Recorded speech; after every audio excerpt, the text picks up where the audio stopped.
السلام عليكم ورحمة الله.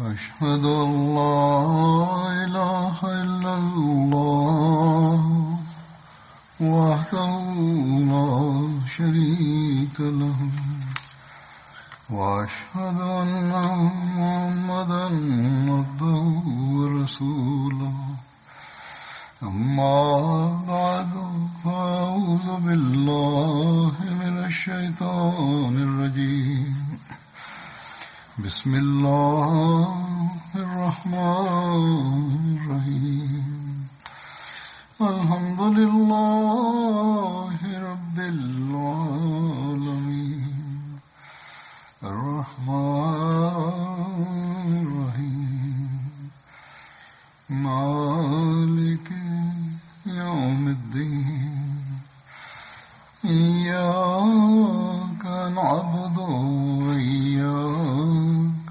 نستعين اهدنا الصراط المستقيم صراط الذين أنعمت عليهم غير المغضوب عليهم ولا الضالين. Bugungi tilga olinadigan sahobaning nomi Hazrat Mus'ab ibn Umayrdir. Hazrat Mus'ab ibn Umayr Qurayshning Banu Abu Dar qabilasidan bo'lgan. Uning kunyasi Abu Abdullah edi. Bundan tashqari Abu Muhammad kunyasi bilan ham ataladi. Hazrat Mus'ab otasining nomi Umayr ibn Hoshim, onasining nomi esa Hanos yoki Hanos bint Malik edi. U Makkaning badavlat ayollaridan bo'lgan. Hazrat Mus'abning ota-onasi uni qattiq sevardilar.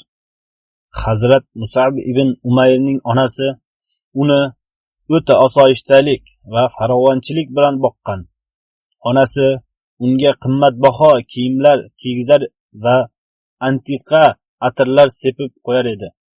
Hazrat Mus'ab Hazramiy poyabzalini kiyar edi.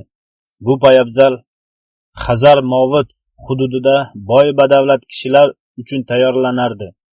Xazar Movut Makkadan sharqiy tomonda joylashgan dengizga yaqin keng hududdir. Qisqasi, Hazrat Mus'ab qimmatbaho kiyim, antiqa atirlar va boshqa joydan keltirilgan poyabzal ishlatardi.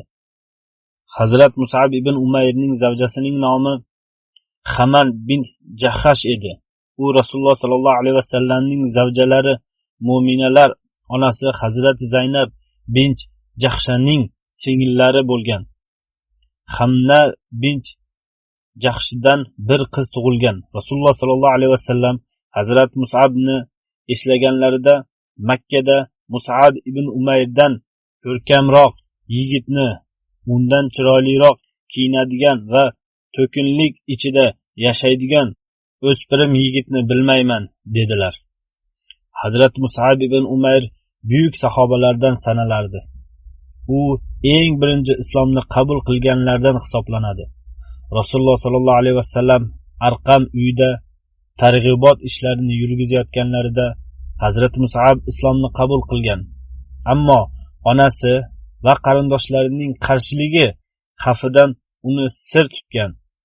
Hazrat Mus'ab yashirgan holda Rasululloh sallallohu alayhi vasallam huzurlarida hozir bo'lib turdi. Bir marotaba Usmon ibn Talha uning namoz o'qiyotganini ko'rib, ota-onalariga xabar qilib qo'ydi. Ota-onasi uni hujraga qamab qo'yishdi. U zot roziyallohu anhu fursat topganlarida Habashistonga hijrat qilib ketib qoldi. Biroz muddat o'tgach, ba'zi muhojirlar Habashistondan Makkaga qaytib kelishganida Hazrat Mus'ab ham ular bilan birga qaytib keldi. Onasi uning og'ir ahvolini ko'rib, keyinchalik qarshilik bildirmay qo'ygan hamda o'g'lini o'z holiga tashlab qo'ygan. Hazrat Mus'ab ibn Umayrga 2 marotaba hijrat qilish saodati nasib bo'lgan. Birinchi marotaba u Habashistonga hijrat qilgan. Ikkinchi marotaba esa Madinaga hijrat qilgan. Hazrat Sa'd ibn Waqqos rivoyat qilib shunday deydi: Men Hazrat Mus'ab ibn Umayrni farovonchilik va osoyishtalik davrida ham ko'rganman. Musulmon bo'lganidan keyin ham u islom uchun shu qadar azob tortganki, men uning ilon po'st tashlaganidek tanasidan terisi ko'chirilganini ham ko'rganman. Sahobalarning qurbonlik darajalari o'ta ajablanarlidir. Bir kuni Hazrat Mus'ab ibn Umayr Rasululloh sallallohu alayhi vasallam huzurlarida hozir bo'ldi. U zot sallallohu alayhi vasallam o'z sahobalari bilan o'tirgan edilar. Hazrat Mus'ab ibn Umayr kiyimlarining ayrim joylari charm bilan yamalgan edi. Bir vaqtlar shunday ediki, eng qimmatbaho kiyimlarni kiyardi. Islomni qabul qilganidan so'ng kiyimlari yamalgan ahvolda tushgan. Sahobalar ham Hazrat Mus'abni ko'rgach boshlarini egib oldilar. Ular ham Hazrat Mus'abga hech yordam bera olmas edilar. Hazrat Mus'ab kelib salom berdi. Rasululloh sallallohu alayhi vasallam salomiga javob qaytarib, uni go'zal uslubda olqishladilar. So'ngra shunday dedilar: Alhamdulillah, dunyoparastlarga dunyo nasib etsin.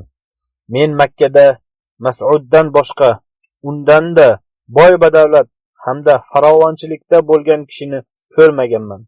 Uning ota-onasi o'ta uni yaxshi ko'rardilar. Allohga hamd va sano bo'lsinki, uning rasuliga bo'lgan muhabbati uni sizlar ko'rib turgan holatga yetkazdi. U barcha narsalarni Alloh taoloning roziligi uchun tark etdi. Hazrat Sa'd ibn Waqqos rivoyat qilib shunday deydi: Rasululloh sallallohu alayhi vasallam Hazrat Mus'abni ko'rib, uning oldiga to'qchilik, farovonchilikdagi hayotini eslab yig'lay boshladilar.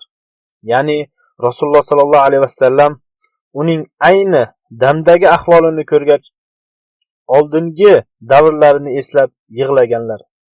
Hazrat Alidan rivoyat qilinadi: Biz Rasululloh sallallohu alayhi vasallam bilan birga masjidda o'tirgan edik. Hazrat Mus'ab ibn Umayr kelganda, u yamalgan bir ridoga o'ranib olgan edi.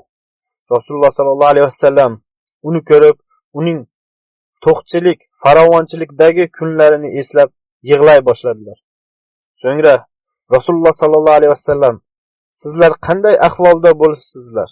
Qachonki sizlardan bir kishi ertalab bir kiyimni kiyadi va kechqurun ikkinchisini kiyadi, ya'ni shu qadar farovonchilik bo'ladiki, sizlar ertalab va kechqurun kiyimlarni almashtirasizlar.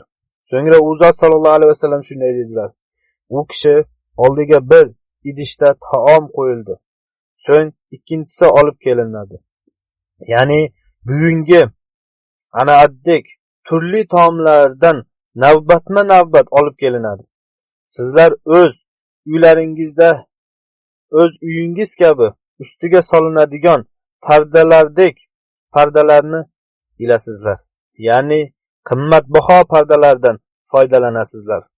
Bu manzara aniq shu kunlardagi farovonchilik manzarasidir. Sahobalar: Ya Rasululloh, biz u payt bugungi kunga qaraganda yaxshiroq bo'lamizmi va ibodat uchun bo'sh vaqt topa olamizmi deb so'radilar. Ya'ni shunday farovonchilik va osoyishtalik sharoitlarda mehnat hamda mashaqqatdan qutulib ibodat uchun ko'proq vaqt topa olamizmi? Shunda Rasululloh sallallohu alayhi vasallam dedilar: Sizlar bugun o'sha kunlarga qaraganda yaxshiroqsizlar. Sizlarning ahvolingiz va ibodatingiz darajalari kelgusida keladigan kishilarning farovonchilik holatidagi ahvol hamda ibodat darajalaridan yuksakroq bo'ladi. Hazrat Mirza Bashir Ahmad sohib Sirat Xotamin Nabiyinda Habashistondagi qilingan hijrat haqida yozganlar. Unda birozini boshqa sahobalar zikrida oldin aytib o'tganman. Qisqacha shu yerda ham zikr qilib qo'yaman. Payg'ambarimiz sollallohu alayhi vasallam hukm qilganlarida 5-nabaviy yilining Rajab oyida 11 erkak va 4 ayol Habashistonga hijrat qilishdi. Ular ichida atoqli kishilardan Mus'ab ibn Umayr ham bor edi. Ajablanarlisi shuki, dastlabki muhojirlar orasidan soni ko'p kishilar Qurayshning kuchli qabilalaridan edi va kuchsiz kishilar oz edi. Bundan ikki narsa ma'lum bo'ladi. Birinchisi, kuchli qabilalar bilan aloqador kishilar ham Qurayshning azob uqubatlaridan omonlikda emas edi. Ikkinchisi, nochor kishilar, masalan, qo'l va hokazolar, ular shu darajada nochor edilarki, ko'chishga ham kuchlari yetmas edi. Qisqasi, Qurayshlilar ularning hijratidan xabar topgach, nima uchun ular bizning qo'limizdan chiqib ketishdi? Ularning ketishiga yo'l qo'ymasligimiz kerak edi, deya qattiq g'azablanganlar. Chunonchi ular bu muhojirlar izlaridan tushdilar. Ammo ularning odamlari dengiz sohiliga yetganda kema ketib bo'lgan edi. Shuning uchun ular umidsizlik bilan qaytdilar. Musulmonlar Habashistonga yetishgach, nihoyatda xotirjamlik bilan istiqomat qiladilar va Alloh taolo fazl marhamatlari bilan Qurayshning azob uqubatlaridan qutuladilar. Birinchi Aqba bayt paytida Madinadan kelgan 12 kishi Nabiy Karim sallallohu alayhi vasallam qo'llariga bayat qildilar. Bu kishilar Madinaga qaytayotganlarida Rasululloh sallallohu alayhi vasallam Hazrat Mus'ab ibn Umayrning ularga Qur'on o'rgatish hamda islomdan ta'limot berish uchun jo'natdilar. U zot roziyallohu anhu Madinada qori yoki muqri nomi bilan mashhur bo'lgan. Qori yoki muqri, ya'ni o'qituvchi degan nomi bilan mashhur bo'lgan. Shunday nomlarni qozongan. Yana boshqa rivoyatga ko'ra, Avos hamda Hazraj qabilalarida Ansoriylar Rasululloh sallallohu alayhi vasallam huzurlarida bizga Qur'on o'rgatish uchun biror kishini jo'natsangiz deya iltimos qilganlarida u zot sallallohu alayhi vasallam Hazrat Mus'ab ibn Umayrni jo'natdilar. Hazrat Mus'ab Madinada Hazrat Asad ibn Zarora uyida istiqomat qildi. U zot radhiyallohu anhu namozlariga imomlik mas'uliyatini ham bajarar edi. Hazrat Mus'ab bir qancha vaqtcha Asad ibn Zararning uyida istiqomat qilganidan so'ng Hazrat Sa'd ibn Muazning uyiga ko'chdi. Hazrat Bara ibn Ozibdan rivoyat qilinadi. Rasululloh sallallohu alayhi vasallamning muhojir sahobalaridan eng birinchi bizning oldimizga Madinaga tashrif buyurgan kishilar Mus'ab ibn Umayr hamda ibn Maktum edilar. Madinaga yetib kelgach, bu ikkala sahoba bizga Qur'oni Karimni o'qita boshlashdi. So'ngra Hazrat Ammar roziyallohu anhu, Hazrat Bilol roziyallohu anhu, Hazrat Sa'ad roziyallohu anhu hamda Hazrat Umar ibn Xattoblar ham sahobalarni o'zlari bilan birga olib kelishdi. Shundan so'ng Nabiy Karim sallallohu alayhi vasallam tashrif buyurdilar. Men Madinaliklar Rasululloh sallallohu alayhi vasallamning kelishlaridan xursand bo'lganimcha hech qachon bunchalik xursand bo'lmaganman. Yosh o'g'il va qiz bolalar ham u zot Allohning payg'ambaridir, u zot bizga tashrif buyurdilar deb xursand bo'lishar edilar. Hazrat Mirza Bashir Ahmad sohib Sirat Xotaman Nabiyyin asarida Hazrat Mus'ab to'g'risida yana shunday deydilar. Arqom uyda iymon keltirgan sahobalar ham ilk iymon keltirganlardan sanaladi. Ulardan ko'proq mashhurlari quyidagilardir. Birinchisi Mus'ab ibn Umayr roziyallohu anhudir. U Banu Abduddardan bo'lgan. U nihoyatda xushbichim va kelishgan yigit edi. U o'z oilasidan azizroq va mahbubroq edi. Bu solih yigit hijratdan oldin Yasribga birinchi islomiy targ'ibotchi etib jo'natilgan. U orqali Madinada islom tarqalgan. Yana bir sirat kitobida yozilishicha, Madinada hijratdan oldin ilk juma namozini o'qigan kishi ham Mus'ab ibn Umayr edi. Hazrat Mus'ab ibn Umayr roziyallohu anhu ikkinchi Aqba baytida oldin Rasululloh sallallohu alayhi vasallamdan Madinadan juma namozini o'qish uchun ruxsat so'raganida Nabiy Karim sallallohu alayhi vasallam ruxsat berib qo'ydilar. Hazrat Mus'ab ibn Umayr Madinada Hazrat Sa'd ibn Haysima uyida birinchi juma namozini imomlik qildi. Bu juma namozida madinalik 12 kishi qatnashdi. O'sha payt ular bir qo'yni so'ygan edilar. Hazrat Mus'ab ibn Umayr islomda juma namoziga imomlik qilgan eng birinchi kishi bo'lgan. Ammo yana boshqa rivoyatga ko'ra Hazrat Abu Umoma Asad ibn Zarora Madinada juma namoziga imomlik qilgan dastlabki kishi bo'lgan. Qisqasi, Hazrat Mus'ab birinchi targ'ibotchi edi. Hazrat Mus'ab roziyallohu anhu Hazrat Asad ibn Zarorani o'zi bilan birga olib ansoriylarning turli mahallalariga borib targ'ibot qilardilar. Hazrat Mus'ab targ'ibotni natijasida ko'p sahobalar musulmon bo'lishgan. Ularni yirik sahobalar jumlasidan Hazrat Sa'd ibn Muaz, Hazrat Ubad ibn Bishir, Hazrat Muhammad ibn Maslama, Hazrat Usayd ibn Huzayr va hokazolardir. Hazrat Mirza Bashir Ahmad sohib Hazrat Mus'abning targ'ibot ishlarini zikr etib shunday deydilar: Makkadan ketayotganda bu yangi 12 musulmon kishi biz bilan biron bir da'vatchini bizga islom ta'limini o'rgatish va bizning mushrik birodarlarimizni islomga da'vat etish uchun yuboringiz deya payg'ambarimiz sollallohu alayhi vasallamga iltimos qilishdi. Payg'ambarimiz sollallohu alayhi vasallam Hazrat Mus'ab ibn Umayrni ular bilan yubordilar. Bu targ'ibotchi Abdudor qabilasining nihoyatda samimiy yigiti edi. U kunlarda targ'ibotchi qori yoki muqri deb atalanardi.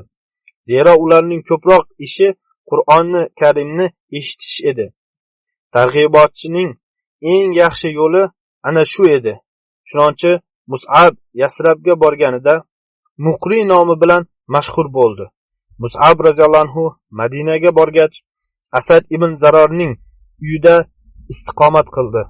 U Madinaga borgan eng birinchi musulmon kishi edi. Bundan tashqari ham u nihoyatda samimiy hamda ta'sirli solih kishi edi. Hazrat Mus'ab ana shu uyni mas'uliyatlarini bajarish uchun butunlay band bo'ldi. Madinada musulmonlarga ijtimoiy hayot nasib etilgan edi. Bundan tashqari bu ancha tinchlik, asoyishtalikdagi hayot edi. Shuning uchun Asad ibn Zaroraning tavsiyasiga binoan Rasululloh sollallohu alayhi vasallam Mus'ab ibn Umayrga juma namozini ado etish uchun ko'rsatma berdilar. Shunday qilib musulmonlarning ijtimoiy hayoti boshlandi. Alloh taoloning fazl marhamati bilan qisqa muddat ichida Madinaning har bir uyiga islom nomi kirib bordi. Avos va Hazraj qabilasi kishilari qattiq shiddat bilan musulmon bo'la boshladilar. Ba'zida butun bir qabila bir kunning ichidayoq musulmon bo'lib qoldilar. Chunonchi Banu Abdul Ashhal qabilasi ham bir vaqtning o'zida islom qabul qildi. Bu qabila Ansoriylarning mashhur qabilasi, Avosning ko'zga ko'ringan kimsa edi. Qabila raisining nomi Sa'd ibn Muaz edi. U faqat Banu Ashhal qabilasining buyuk raisi bo'lib qolmay, Avos qabilasining ham sardori bo'lgan. Madinada islom haqida ovoz tarqatadigan Sa'd ibn Muaz uni yoqtirmay to'xtatmoqchi bo'ldi. Islomga qarshidan oldin Sa'd ibn Muaz qattiq qarshilik qila boshladi va qarshilik bildirgan. Ammo Asad ibn Zarorga yaqin qarindosh bo'lgan. Ular ikkalasi xolavachcha bo'lishgan. Asad musulmon bo'lib qolgan edi. Shuning uchun Sa'd ibn Muaz to'g'ridan to'g'ri o'zi aralashmas edi, toki hech qanday noxushlik oraga tushmasin. Demak, Sa'd ibn Muaz o'zining bir boshqa qarindoshi Usayd ibn al-Huzayriga shunday dedi: Men Asad ibn Zaror tufayli biroz ikkilanmoqdaman. U musulmon bo'lgan va targ'ibot ishlarida Mus'abga yordam ham bermoqda. Ammo siz borib Asad ibn Zarorga men yetish o'rniga Mus'abga bizning kishilar orasida dinsizlikka tarqatmasligi uchun men yetib qo'ying. Yana Asadga ham bu yo'riqlari yaxshi emas deb aytib qo'ying. Usayd Abdul Ashhal qabilasining ko'zga ko'ringan raislaridan bo'lgan. Hattoki otasi Boaz jangda butun Avosning sardori bo'lgan. Saad ibn Muazdan tashqari Usayd ibn al-Khazayr o'z qabilasining nufuzli kishisi edi. Chunonchi Saadning tavsiyasiga binoan u Mus'ab ibn Umayr hamda Asad ibn Zaror oldiga g'azablanib borib Usadga shunday dedi: "Nega sen kishilarimizni dinsizlikka o'tkazyapsan? Bundan qayt. Aks holda natijasi yaxshi bo'lmaydi." Hazrat Mus'ab javob qaytarishdan oldin Hazrat Asad past ovozda Mus'abga shunday dedi: "Bu kishi o'z qabilasining ta'sirli raisidir. U bilan yumshoqlik hamda muhabbat bilan gaplashing." Chunonchi Mus'ab ibn o'ta hurmat va muhabbat uslubida Usaydga shunday dedi: "Siz xafa bo'lmang, balki biroz muddatga o'tirishingizni hamda xotirjamlik bilan gapimizni eshitib, shundan so'ng qandaydir o'y-fikr bildirishingizni iltimos qilaman." Usayd bu gapni ma'qul ko'rib o'tirib oldi. U ichi toza kishi edi. Hazrat Mus'ab unga Qur'on o'qib berdi va muhabbat bilan islom ta'limidan xabardor qildi. Usayd shu qadar ta'sirlandiki, o'tirgan joyda musulmon bo'ldi. Yana shunday dedi: "Mening orqamda bir shunday kishi borki, agar u musulmon bo'lib qolsa, bizning barcha qabilamiz musulmon bo'ladi. Sizlar to'xtab turinglar, men uni ham sizlarga jo'nataman." Usayd bu so'zlarni aytgach, biror bahona bilan Sa'd ibn Muazni Mus'ab ibn Umayr hamda Asad ibn Zarar tomon jo'natib qo'ydi. Sa'd ibn Muaz kelib, qattiq g'azablanib, Asad ibn Zararga shunday dedi: "Qarang Asad, siz qarindoshchilikdan noto'g'ri foydalanyapsiz. Bu narsa yaxshi emas. Men faqat qarindoshchilik bois sukut saqlab turibman. Siz undan noto'g'ri foydalanmang." Shunda Hazrat Mus'ab oldingi kishini muhabbat hamda muloyimlik bilan g'azabidan tushirgandek, uni ham g'azabdan tushirdi. Yana shunday dedi: "Siz biroz muddat uchun o'tirib gapni eshitib qo'ying. Agar unda biron bir e'tirozingiz loyiq topilsa, biron bir e'tirozga loyiq narsa bo'lsa, bemalol uni rad etib qo'ying."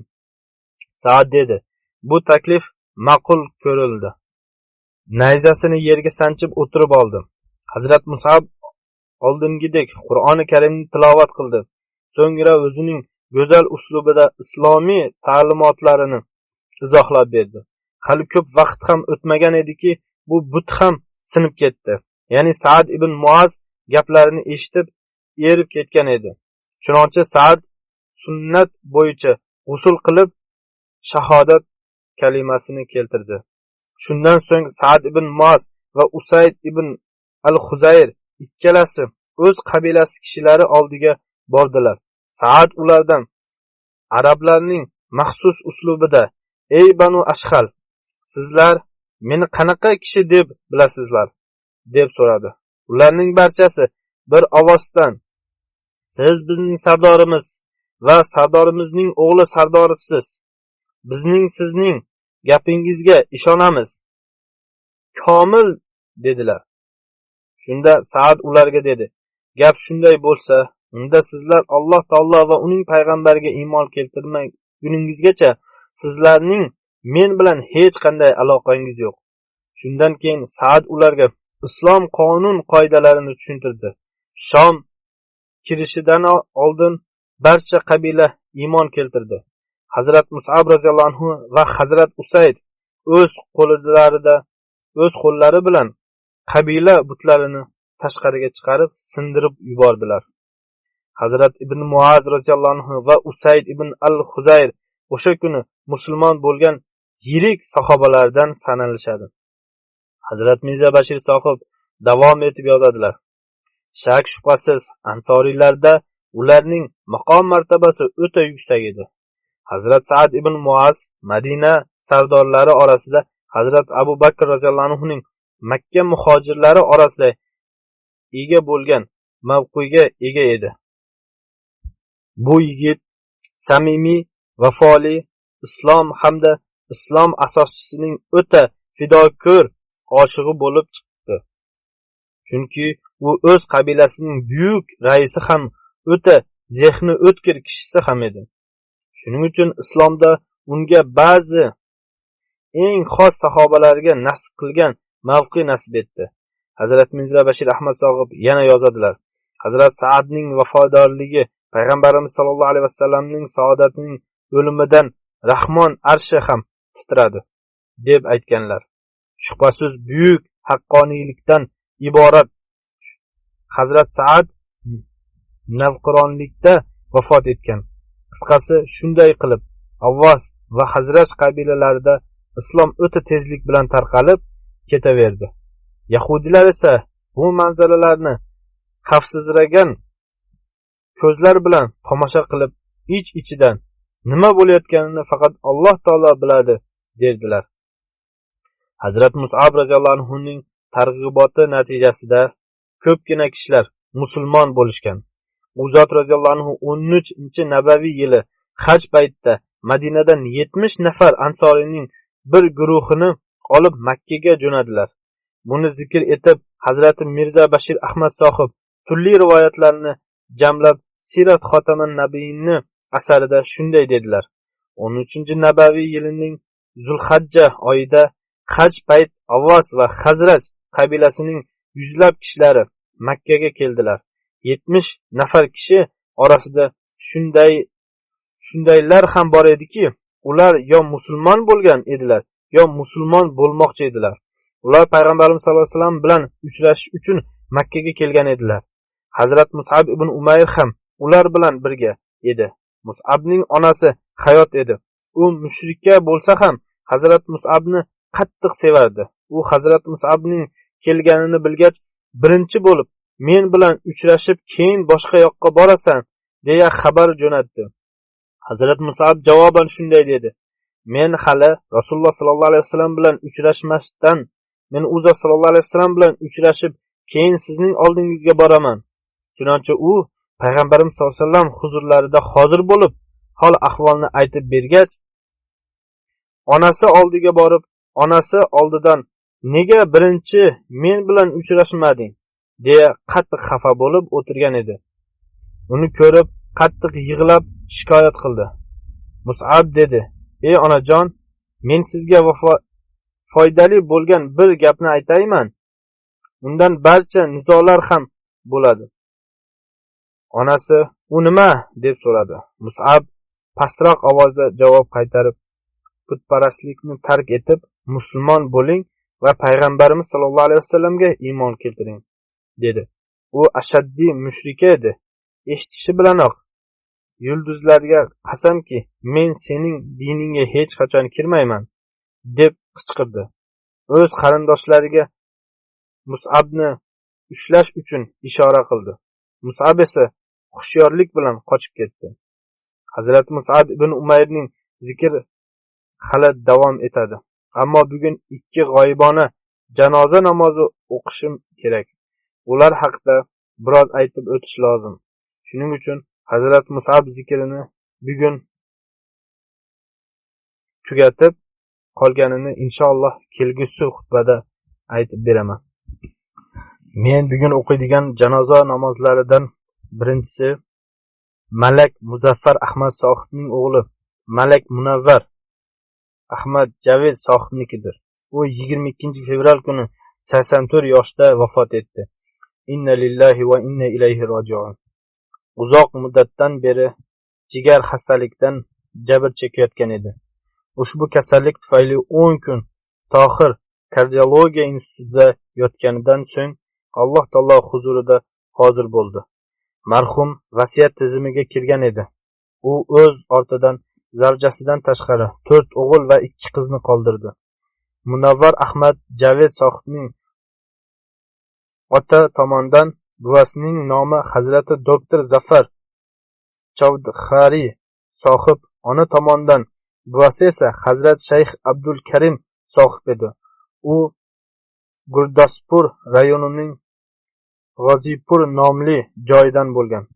Ota tomonidan buvasi Darham Kodronxovlik edi. Ikkala oqsoqol, ya'ni ota tomonidan va ona tomonidan buvalari Hazrat Masih Maud alayhissalom qo'llariga bayat qilib, sahobalik saodatiga muyassar bo'lishgan. Malak Munavvar Javid sohib 1968-yili Salma Javid sohibga uylanadi. U xonim marhum Sifay Hamid sohibning qizlaridir. Bundan tashqari u Hazrat Masih Maud alayhissalom sahobalari hamda Mavritaniya yarim orolidagi jamoat targ'ibotchisi Hazrat Hafiz G'ulom Muhammad sohibning nevarasida va Hazrat Masih Maud alayhissalom sahobalari Hazrat Doktor Zafar Husayn sohibning ham nevarasidir. Hazrat Sufi G'ulom Muhammad sohib Hazrat Masih Maud alayhissalomning 313 nafar sahobalaridan biri bo'lgan. Shuningdek, Malak Munavvar Ahmad Javid sohibning ota tomonidan buvasi va ona tomonidan buvisi hamda zavjasining ota tomonidan buvasi va ona tomonidan buvisi to'rtalasi ham Alloh taoloning fazl marhamati bilan sahobalar bo'lganlar. O'z hayotini bag'ishlash to'g'risida zikr etib, bir marotaba Malak Munavvar sohib shunday dedi: hayotni bag'ishlashga e'tiborim shunday qaratilgan. Men 1982-yili Ansarullohning ijtimosida 4-xalifa roziyallohu anhuning nutqlarini eshitayotgan edim. Huzur o'z nutqlarida hayotni bag'ishlash ahamiyatini bayon etdilar. Bayon etayotib, nutq oxirida sizlar oxirgi nafasingiz vaqf holda chiqishini xohlaysizlarmi? degan ma'noda so'zladilar. Bu jumla mening ko'z qarashimni butunlay o'zgartirib yubordi. Shundan so'ng men faqat vaqf qila olamanmi deb o'ylanib yurdim. Qisqasi, shundan so'ng u kishi o'z hayotini bag'ishlashga qaror qildi. 1983-yilning 10-avgustida 4-xalifa roziyallohu anhu xizmatlariga hayotini bag'ishlash uchun ariza topshirdi. Shunda Huzur roziyallohu anhu 1983-yilning 18-avgust kuni uning vaqf arzisini qabul qilib, siz o'z ishlaringizni yig'ishtirib bemalol kelavering dedilar. Marhum o'sha payt o'z tijorat ishlarini yurgizar edi. 4-xalifa roziyallohu anhu 1983-yili 28-avgust kuni uni ilk marotaba sanoat va tijorat vakolatiga tayinladilar. 1983-yilning 1-oktyabr kuni sanoat va tijorat vakolatida ish boshladi. O'z hayotini bag'ishlashdan oldin u 16 yil Panjob hukumati idorasida xizmat qilib yurgan. Undan so'ng taxminan 10 yil shaxsiy tijorat ishlari bilan shug'ullandi. 1983-yili noyabr oyida Review of Religions nomli jurnalga menejer etib tayinlandi. 84 yili Doru ziyofat noziri yordamchisi etib tayinlandi. 1983-yilning 20-aprelidan tortib 2016-yilning iyul oyigacha Daru ziyofat nozirining noibi sifatida vazifalarni ado etib turish fursatiga ega bo'lgan. Kafolat yoki Saad Yotmat, ya'ni 100 ta yetimni boqish qo'mitasi 1990-yili barpo etilgach, uning birinchi kotibi etib tayinlandi. Taxminan 20 yil bu xizmatda yurdi. Marhum Pokistonda Xudamul Ahmadiyada 1968-yildan tortib 1970-yilgacha Majlis Xudamul Ahmadiya rayon qoid hamda Lahor hududida qoidi sifatida xizmat qilgan. Bu muddat taxminan 10 yilni qamrab olgan. 1984-yildan tortib 2014-yilgacha 31-yil Ansorullohda qoid tahriki jadid, qoid tarbiya va qoid Ayshat, so'ngra oxirgi 5 yil Ansorulloh prezidentining noibi sifatida xizmat qilishga fursat topdi. Malak Munavvar sohib davlat idorasida ishlayotgan paytidagi bir voqeani bayon etib shunday deydi: ish paytimdagi bir boshlig'imiz juda ham mutasib inson edi. U ko'pincha o'z mullalarini men bilan bahslashgani olib kelardi. Bir marta u professor Alloma Xolid Muhammad sohibni olib keldi. Mazkur kishi u paytdagi buyuk ulamo edi. U bilan bahs boshlandi. Mazkur ulamo javob topolmay g'azablanib so'ka boshladi. Mening boshlig'im ahvol taranglashib ketmasin deya qo'rqib ketdi. Shunda boyagi ulamo mening boshlig'im Abdurrahmonning ko'nglini ko'tarish uchun shunday dedi: bu kishilar, ya'ni Ahmadiylar, Alloh taolo payg'ambari va Qur'oni Karimga ko'p zulm qilganlar. Alloh taolo bularni halok qilib yuborar edi. Ammo ular har safar qutulib qolishadi. Zero o'z namozlarida ko'p yig'lab yolvorishadi. Boyagi ulamoning so'zlaridan shu narsa ko'rinib turibdiki, ular Ahmadiya jamoatining Alloh taolo bilan aloqasi borligiga ishonishdi. Munavvar sohib davom etib dedi: men dedim, Alloma sohib bu so'zlarni menga yozib bering. U dedi: men yozib bermayman. Ulamo Panjab tilida dedi: men bugun yozib bersam, sizlar ertaga gazetaga chop etib qo'yasizlar. Demak, ular Ahmadiylarning yig'lab yolvorishi ularga foyda ko'rsatishini hamda Alloh taolo ularning duolarini eshitishini tan olishga majburdir. Ularning fikricha biz, ya'ni Ahmadiylar, noto'g'ri yo'ldamiz. Shunda ham Alloh taolo biznikini eshitadi. Alloh taolo ularga aql farosat ato etsin. Ular jamiyatni noto'g'ri yo'lga yetaklamoqdalar. Alloh taolo jamiyatni ularning makr hiylalaridan asrasin. Doru ziyofat nozirining yordamchisi Usama Azhar sohib deydi: Malak Munavvar Javid sohib juda yuksak bir boshqaruvchilik salohiyatlariga ega edi. Kechki payt kelib, doru ziyofatda aylanib ishchilarni nazorat qilardi. Ob-havoga muvofiq ular uchun choy va tuxumlarni muhayyo qilardi. Daru ziyofat ishlari bilan muhabbat, shafqat va hamdardlik muomalasida bo'lardi. Har bir ishchining uy ahvolidan xabardor bo'lib turardi. Sokiniga ularga moliyaviy yordam ham ko'rsatardi. Marhumning kuyovi Nadim sohib deydi: menga doimo namoz o'qishni tavsiya etardi. Xilofat bilan muhabbat hamda dinga xizmat qilish nasihatini qilardi. Marhum menga bir marta shunday dedi: men nafaqaga chiqqanaman. Shuning uchun ixtiyoriy chandalarimni teng yarimiga tushirib qo'yaman. Zero maoshim endi oz deb o'ylab chandalar ro'yxatini tuzib uxlab qoldim. Men tushimda Alloh taolo oldimga kelganini ko'rdim. Alloh taolo menga: men koinot xudosiman. Sening o'z chandalaringni yarmiga tushirganingni eshitdim. Kel, men senga o'z koinotimni sayr qildiray, dedi. Shunda Alloh taolo tog'lar, o'rmonlar, daryolar, vodiylar hamda bog'larni ko'rsatdi. Yana dedi: koinot egasi men bo'lsam, sen nega tashvishlanasan? Men buni eshitishim bilanoq uyg'onib ketdim.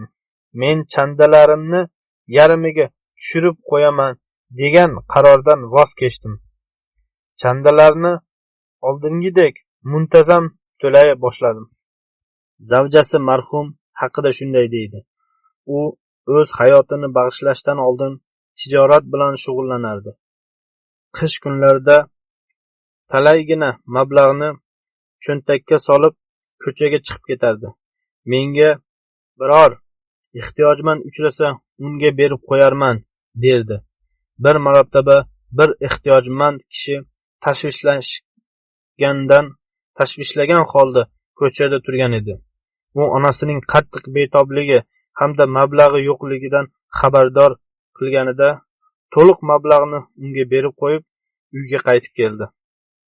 Daruz ziyofat nozirining yordamchisi, targ'ibotchi Osif Majid sohib deydi: ba'zida odamlar gavjum bo'lgan bois mehmonlarni xonalariga joylashtirish muammosiga duch kelardik. Ba'zi mehmonlar marhumning ishxonasiga kelib gohida qo'pol gaplarni gapirib qo'yardilar, ammo marhum o'ta bag'rikenglik bilan ularning gaplarini eshitib turardi. Men ba'zida uning ko'p qovushtirib kechirim so'rayotganini ham kuzatganman. Kechirim so'rayotgan mehmonlar ba'zida marhumning farzandlari yoshida ham bo'lishardi. Bir marotaba men marhumga mehmonlar ketgandan so'ng: bugun mening ko'nglim og'ridi, zero siz yosh boladan qo'l qovushtirib kechirim so'radingiz, dedim. Shunda u menga bunday dedi: sizga nega og'ir botdi? Qo'llarni men qovushtirganman, siz emas. Esda tuting, bu mehmonlar Hazrati Masih Maud alayhissalomning mehmonlaridir. Bu zot alayhissalom mehmonlar orqasidan yalangoyoq yugurib borib, ularni rozi qilib qaytarib olib kelgan edi. Osif sohib yana deydi: bir marta men marhumning ishxonasida o'tirgan edim. U bir voqeani menga shunday so'zlab berdi. Bir kuni bir oqsoqol qattiq g'azablanib ishxonasiga kirib, Panjob tilida menga qarab shunday dedi: sen Malak Munavvar Javidmisan? Men ha, men Malak Munavvar Javidman desam, haligi oqsoqol yana: bu langarxona sening otangnikimi? dedi. Men yo'q, oqsoqol, bu langarxona Hazrati Masih Maud alayhissalomning langarxonalaridir. Bu langarxona mening va sizning mushtarak otamiznikidir, dedim. Bu javoban eshitib, haligi oqsoqol tinchlanib, xotirjamlik va muhabbat bilan o'z muammosini aytib ketib qoldi. Ba'zida mehmonlar noinsoflik qilishadi. Mening ham daru ziyofatda unday bunday qildi degan shikoyatlar kelib turishadi. Ammo tadqiqot qilganimdan mehmonlarda ham sabr qanoat yo'qligi ma'lum bo'ladi. To'g'ri, idoramiz mehmonlarni hurmat qilishi lozim, ammo mehmonlar ham a'lo darajadagi axloqlarini ko'rsatish kerak. Shunday sharoitlarda muammolarga yordam berishimiz mumkin. Qisqasi, Malak sohib o'z vaqf haqqini ado etdi. Men Pokistonda nozira a'lo bo'lganimda, men Daruz ziyofat noziri ham bo'lib ishlar edim. Marhum esa menga noib bo'lib xizmat qilardi. Men kuzatganman, u jamoat mol-mulklariga o'ta samimiylik bilan qarab turardi. Haqqoniy gap aytishdan chekinmasdi. Menga noib bo'lishiga qaramay, men biror gap aytgan bo'lsam, uning nazdida biror boshqa gap ma'qulroq bo'lganida hech ikkilanmay menga fikrimga qarshi maslahat berib, shunday bo'lsa yaxshiroq bo'lardi, derdi. Ana shu fazilatini hayotini bag'ishlagan har bir kishi o'z ko'z qarashini hurmat ehtirom doirasida bo'lgan holda taqdim etishi kerak. Xalifat bilan vafodorlik aloqasi o'ta baland edi. Bu narsa uning har bir xatida ko'rinib turardi. Men bilan xalifalik davrimda 2 marotaba uchrashgan. Har bir uchrashuvda ham bu narsa aks etardi. Alloh taolo marhumga rahm qilib, uni mag'firat etsin. Uning darajasini yuksaklantirsin. uning zavjasi va farzandlariga sabr matonat ato etsin hamda marhumning ezgu ishlarini davom ettirishga kuch-quvvat ato etsin. Ikkinchi janoza Shayx Mahbub Olim Xolid sohibning o'g'li professor Munavvar Shamim Xolid sohibnikidir. U 2020-yilning 16-fevral kuni Rabbada taxminan 81 yoshda vafot etdi. Inna lillahi va inna ilayhi roji'un. Men aytib o'tganimdek, marhumning otasi Shayx Mahbub Olim sohib Ta'limul Islom kollejida professor bo'lib ishlardi. So'ngra 3-xalifa roziyallohu anhu uni Baytul Mol omid noziri etib tayinladilar. U kishi bu xizmatda uzoq muddat ishlab turdi. So'ngra 4-xalifa roziyallohu anhu uni Sadr Anjuman Ahmadiyaga prezident etib tayinladilar. Marhum Shamim Xolid sohib uning to'ng'ich o'g'li bo'lgan. Marhum o'z orqasida qoldirgan ikkinchi zavjasi Shahida Munavvara Shamim sohibadir. Birinchi zavjasi esa vafot etib, undan bir o'g'il Xolid Anvar sohib Kanadada istiqomat qilmoqda. 1964-yili 3-xalifa roziyallohu anhu kollej direktori hamda Sadr Anjuman Ahmadiyaning prezidenti bo'lgan paytda Munavvar Shamim sohibning nikohini o'qib bergan edilar. O'sha payt 3-xalifa Mirza Nasir Ahmad sohib shunday deb aytgan edilar: "Mening yaqin do'stim professor Mahbub Olim Xolid sohibning o'g'li professor Shamim Xolid menga o'z o'g'illarimdek azizdir." 3-xalifa roziyallohu anhuning marhum otasi bilan o'ta yaqin aloqasi bor edi. Marhumning Pokistondagi Ansarulloh markaziyada xizmat qilish muddati 28 yildan iborat. Jamoat kollejlari davlat tasarrufiga o'tganga qadar u kishi Ta'limul Islom kollejida professor bo'lib ishlab turdi. Mening fikrimcha, kollejlar davlat tasarrufiga o'tgandan keyin ham uning ko'proq muddati Rabvadagi kollejda o'tgan. Munavvar Shamim sohibning otasi men yuqorida aytib o'tganimdek Mahbub Olim Xolid sohib edi. Marhumning buvasi Mavlaviy Farzand Ali sohib London masjidida imom bo'lib ham ishlagan. Bundan tashqari Baytul Mol noziri bo'lib ham ishlagan. Marhumning ikkinchi zavjasi Shohida sohiba shunday deydi: Munavvar Shamim Xolid sohib sanoqsiz fazilatlarga ega edi. Uning eng birinchi fazilati zamon xalifasi bilan cheksiz muhabbat, samimiylik hamda itoat etardi. Xutbalarni diqqat bilan tinglab, undan muhim o'rnaklarni yozib olardi. Namoz, ro'za va tahajjudga rioya qilardi. Kandasiz 5 mahal namozni o'qirdi. Xastalik bois masjidga borolmay qolganida nega masjidga borolmayapman deya yig'lardi. U o'z xastaligi muddatini o'ta sabr matonat hamda shikvasiz, shikoyatsiz o'tkazgan. Doimo og'zidan alhamdulillah so'zi tushmardi. Diniy xizmatda ixlos va vafo hamda mehnat yaqqol ko'rinardi. O'ta sokinlik bilan xizmat qiluvchi, o'ta shafqatli, vafoli hamda muhabbat bilan muomala qiladigan zot edi. Kollejda professor bo'lib ishlaganda men ham biroz muddat unga shogird bo'lganman. Shundan so'ng men amir maqomi hamda noziri a'lo bo'lganimda men bilan doimo hurmat, ehtirom bilan muomalada bo'lar edi. Hech qachon siz menga shogird bo'lgansiz degan tuyg'uni bildirmagan. Jamoat tizimiga itoat qiluvchi va unga rioya qiluvchi kishi edi. Xalifa bo'lganimdan so'ng ham itoat darajasi o'ta yuksak edi. Alloh taolo marhumga rahm qilib, uni mag'firat etsin.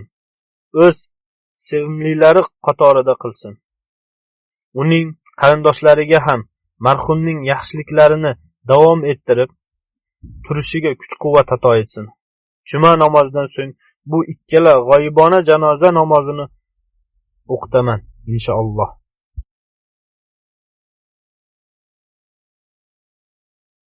inshaalloh.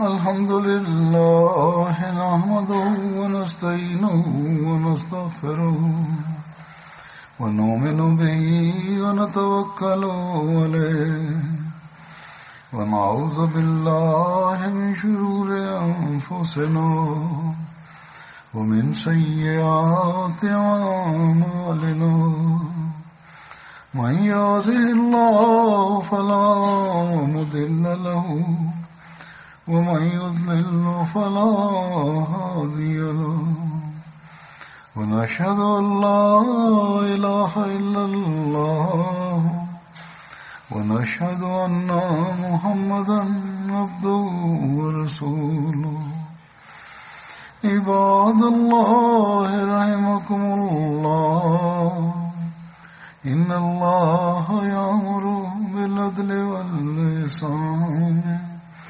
وإيتاء ذي القربى وينهى عن الفحشاء والمنكر والبغي يعظكم لعلكم تذكرون اذكروا الله يذكركم وادعوه يستجب لكم ولذكر الله أكبر